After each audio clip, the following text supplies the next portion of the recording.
Assalamualaikum, selamat pagi. Jumpa lagi di channel saya. Hari ini saya nak review pokok belimbing madu. Pokok belimbing madu yang dah lama saya tak review, tak tunjuk.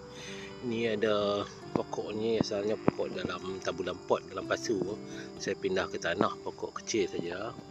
Ni pokoknya, tapi buah ni, tengok buah besar. Saya tak balut pun. Saya tak perasan pun ada buah. Tengok besar kan. Ni nampak cantik ni.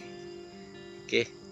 Kita nak tengok isinya. Nanti saya biar bagi ranum dulu dalam 1 atau 2 hari lagi. Okey, tengok pokok kecil saja ni. Ini baru hujung. Ni pun ada buah, ada buahkan 2 bunga lagi. Demi madu dia berbuah sepanjang masa.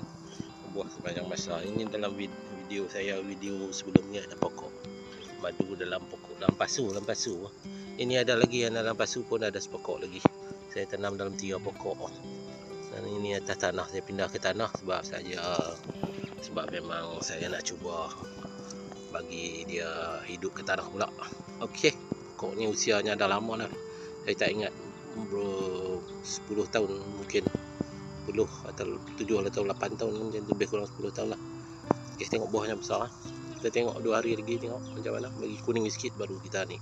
Ini dah boleh makan dah. Dah rasa manis dah, ada kuning-kuning dah. Dah manis dah. Okey.